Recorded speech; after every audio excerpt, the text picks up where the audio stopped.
Hello everyone, I welcome you all for the lecture series of microwave and radar engineering.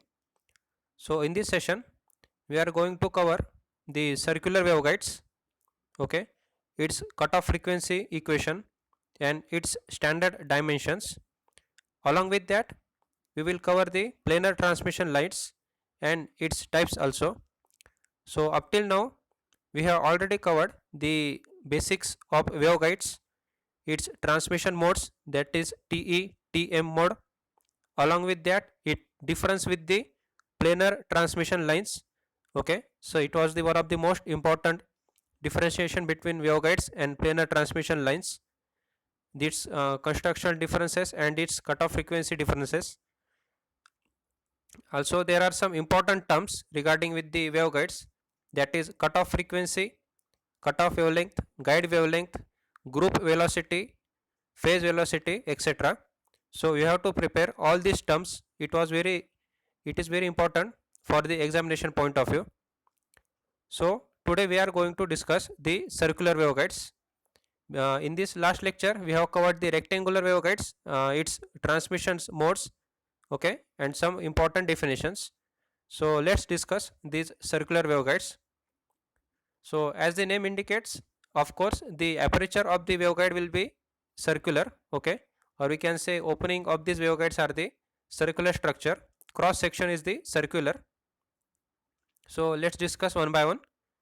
A waveguide is a hollow metallic tube. As we all know, a waveguide is a hollow metallic tube, rectangular or circular in cross section, that transmits electromagnetic energy from one place to another. Okay. So a waveguide with circular cross section is called as circular waveguide. So as compared to rectangular waveguides, it has a circular cross section, whereas in the rectangular waveguide, it was rectangular cross section. So in the case of circular waveguides, it has cross section of circular structure. It supports both transverse electric and transverse magnetic modes. So TE11 is the dominant mode in the circular waveguide. That is, a signal in this mode propagates with minimum degradation.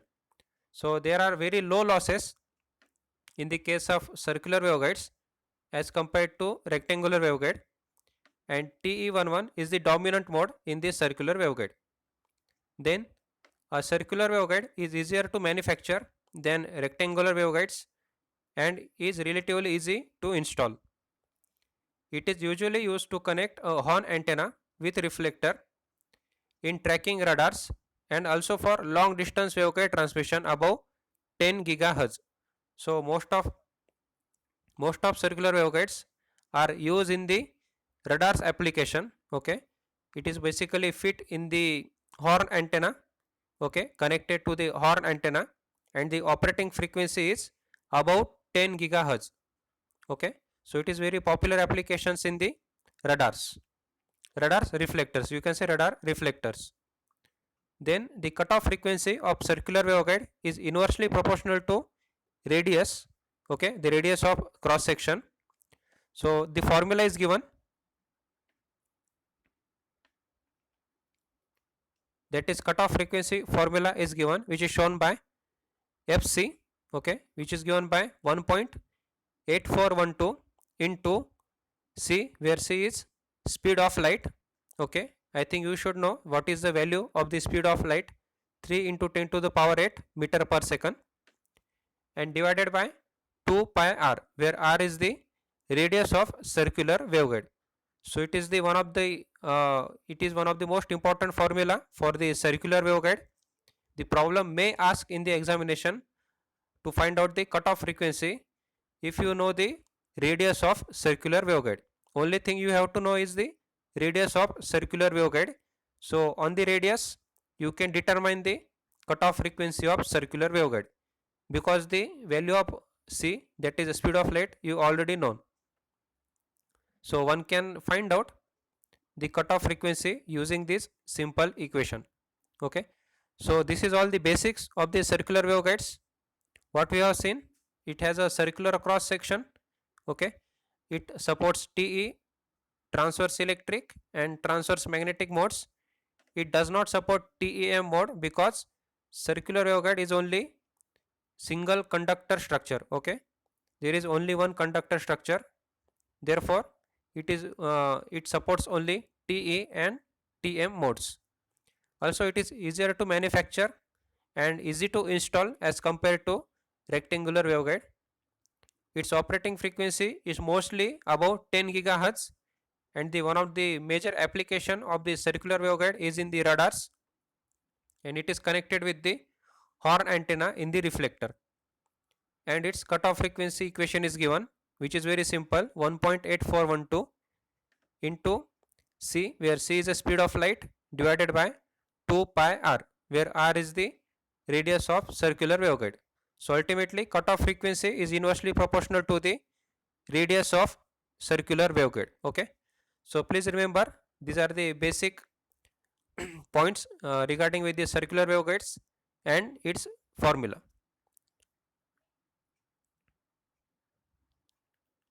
The picture shows the one of the type of circular waveguide. There is a one circular structure at the opening. Okay, one can see the aperture of this waveguide is the circular one, this one and this one. Okay, this is nothing but the cross section of the circular waveguide, and its geometrical diagram is given. So this is a geometrical diagram for the circular waveguide. Some disadvantage of circular waveguides are: so circular waveguides cross section area is much bigger than the corresponding rectangular waveguide used to carry same signal. Okay, so there are some disadvantage, that is cross section area is much bigger than the corresponding rectangular waveguide. So this may have one disadvantage in the circular waveguide, and the advantages are given. So as we have seen, it is easy to manufacture than the rectangular waveguide. Also it is easy to join together, or we can get coupling in the waveguides can be possible easily in the case of circular waveguide. Along with that, it is easy to install as compared to rectangular waveguide. Installation is very simple, and the frequency is excess of 10 gigahertz. Okay, so TE01 has the lowest attenuation than any other guide. Okay, so it provides the lowest attenuation as compared to other waveguides, and its operating frequency is above, mostly above 10 gigahertz. So these are the advantages of the circular waveguide on the as compared to the rectangular waveguide. The next point, that one table is given. I think table is very it is very long table. It's basically a dimensions given, that is standard circular waveguide size as recommended by EIA. So EIA designations are given, which is the first column. The designations are given, that is 992, 847, 724, 618, etc. up to, let's see, up to 9. Also there is inside diameter is given in centimeter, and in bracket it is given in the inches. So for the designation first 992, the diameter is given 25.184, and the its dimension is inches are given 9.915. Again its cutoff frequency is given, that is 0.698, and recommended frequency range is given in gigahertz, that is 0.8 to 1.10. Again the next, for the 847, diameter is given, inside diameter is given, that is 21.5. Cutoff frequency is given 0.817, and this is recommended frequency range is given 0.9 to 0.94 to 1.29. As you observed, if you decrease the inside diameter, okay, that is in the second column shows the inside diameter of the circular waveguide. If you start decreasing inside diameter, its operating frequency, or we can say cutoff frequency, is increasing. Let's say for the first 992 designation, there is a 25 centimeter diameter, and the frequency was given 0.698, and if you are decreasing these diameters, Okay, so if you take for the last, that is designation 9, and the inside diameter is given 0.239, then the cutoff frequency is given 73.552. Okay, and this is the frequency range is given, 84 84.80 to 116. So ultimately what we saw, this is inversely proportional to dimension and the cutoff frequency. Okay, so as we increase or decrease the dimension, if you start decreasing the inside diameter of the circular waveguide, then the cutoff frequency is increasing. Okay, as we seen in the earlier formula, that is formula of f of c. So if you write I think 5 to 6 EI designation in the examination, so it will be very beneficial to score the maximum marks for the given question if this question asked in the examination. So please try to write at least 4 to 5 EI designation, its inside diameter or the dimensions, along with the cutoff frequency and recommended frequency range. So if you write 4 to 5 EI designation in the examination, maximum marks you will score. So it is one of the optional for you. If you want to prepare, you can go for that. Okay, let's move forward. So this is all basically for the circular waveguides. Now the next point is the planar transmission lines. So it is one of the simple theoretical portion. So let's quickly discuss the planar transmission lines. So definition is given. Conventional open wire transmission lines are not suitable for the microwave transmission, as the radiation losses would be high. So at microwave frequencies, the transmission lines employed can be broadly classified into three types. So these planar transmission lines can be classified into three types. The first one is the multi-conductor line. The second one is the single conductor lines or the waveguides, and third one is the open boundary structures. So as we have already studied the waveguides, that is most important was the rectangular waveguide and then circular waveguide. Those elliptical single ridge waveguides and the double ridge waveguides are not in your syllabus. Okay, if you want to prepare only basics of that, you can prepare that, but you should prepare rectangular waveguide and this circular waveguide, each and every point on these waveguides. So we have already covered the rectangular waveguides and circular waveguides. So we will quickly discuss the multi-conductor lines. Okay, that is coaxial line, strip line, microstrip lines, slot lines, and coplanar lines, etc. So let's discuss one by one. So let's discuss the multi-conductor lines. So as the name indicates, the transmission lines which have more than one conductor is called as multi-conductor lines. Okay, so the first one was the coaxial line. This is one of the mostly used in the high frequency application. So coaxial line is mostly used in the high frequency application. So one cross sectional view is given. This is given for the coaxial line. We can see there is a inner conductor and the outer conductor. This is the inner conductor. Okay, denoted by shaded portion at the center, and the outer conductor is given, which is at the outside of this cross section.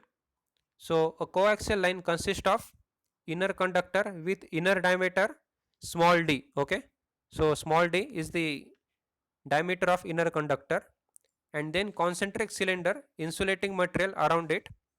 So this is surrounded by outer conductor. So this is the outer conductor, which is concentric cylinder with inner diameter capital D. Okay, so the small d for the inner conductor diameter and the capital D is for the outer conductor diameter. So this is very simple structure for the coaxial lines. Please remember there is only two conductors. One is the outer conductor, and at the center inner part there is a inner conductor. So for the coaxial lines, the fundamental and dominant mode is TEM mode, as we have already learned, it is a multi-conductor structure, so it ultimately supports TEM mode, that is transverse electric mode. There is no cutoff frequency in the coaxial cable, it passes all frequencies.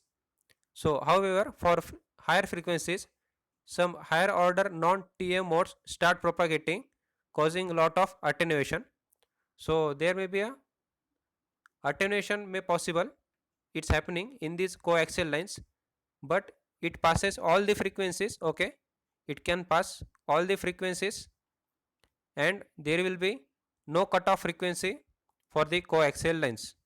So these are the very basic points for the coaxial line. You should remember the simple cross sectional view of the coaxial line. Then the next is strip lines. As the image, the figure shows that strip line transmission line. So we can see there is a two ground plane. Okay, the inner conductor is the inner material is the insulator, which can say dielectric substrate is given, and the center conductor is given having the width W and the thickness is capital T. So these are the planar transmission lines used at the frequency from 100 megahertz to 100 gigahertz. Okay, the strip lines are used in the 100 megahertz to 100 gigahertz.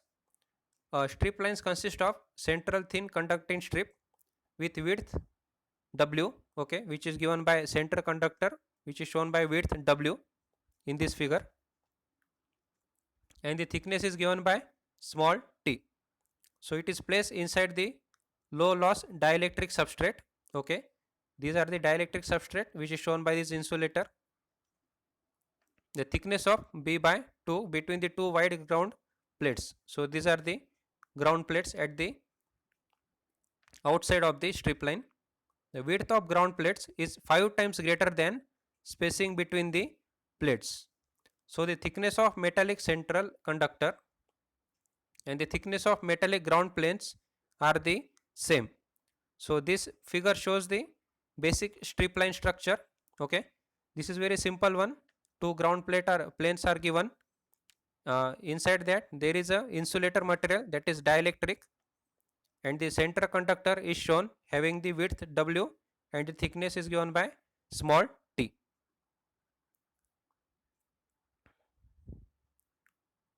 So we'll move for next the microstrip. We'll go for the structure. Okay, firstly we will cover some theoretical point. The microstrip line has a disadvantage that it is not accessible for adjustment and tuning. Okay, that the previous one is not accessible for adjustment and tuning.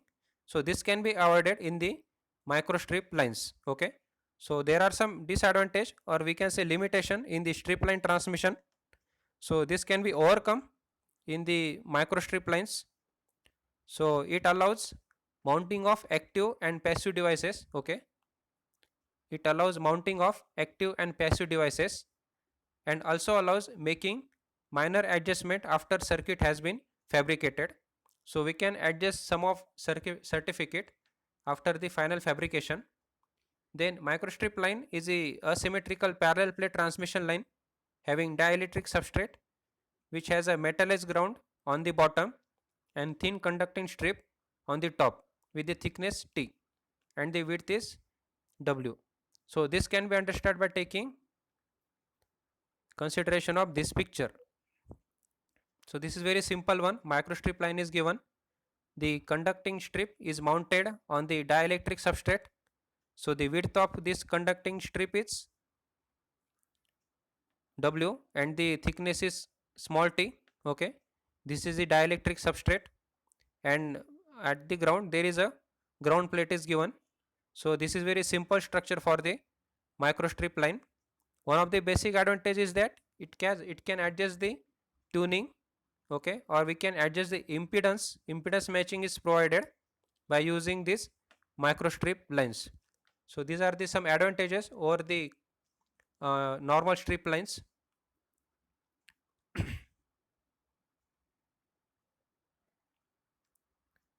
So along with that there are simple other lines are given, basically simple structures are given. The structures are somewhat same as compared to other strip lines. There is a parallel strip line is given. So in this case also there is a conductor at the bottom, dielectric substrate in the middle, and the second conductor is of the top. It's also distance between them two conductor is given this small d, and the width of bottom conductor and the top conductor is given, that is w. Then the next thing is coplanar strip line, which is also very simple. As this figure indicates, a coplanar strip line is formed by two conducting strip, okay, with one strip grounded, both being placed at the same substrate surface for the convenient connection. So as the coplanar strip line, the name indicates, it is formed by two conducting strip, this one and this one. So this is, there are total two conducting strip, and this strip, one strip is connected to ground, or it may be grounded. So the both the strips is fixed on the same substrate. So this is the substrate. So there is only one substrate, and on that substrate two conducting strips are mounted. So this is a very basic simple structure for the coplanar strip line.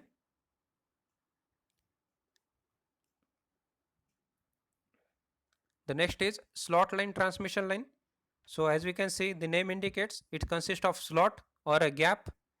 So this is the slot, or we can say gap, in the conducting coating on the dielectric substrate. So these are the conducting coating. So between these two coating there is a gap, or we can say slot, and this fabrication process is identical to microstrip lines. So the image indicates, or the figure indicates, the slot line structure. And the last one is the coplanar waveguide structure. So basically it consists of strip of thin metallic film which is deposited on the surface of dielectric slab, okay. So there is a one strip, this is a strip which is deposited on the dielectric slab, this is the slab, okay. And there is a two metal edge contact which is adjacent to the strip, okay. So this slab has two electrodes running adjacent, this one and this one, and parallel to the strip on the same surface. So this figure indicates a simple coplanar waveguide. So in this way we have covered the microstrip lines, planar transmission lines. So please remember, these are very simple one, and is also images and the structures of all the planar transmission lines is very simple. So in the next lecture we will start to continue scattering parameters, which is the one of the most important point in this chapter. So thank you for this, thank you so much.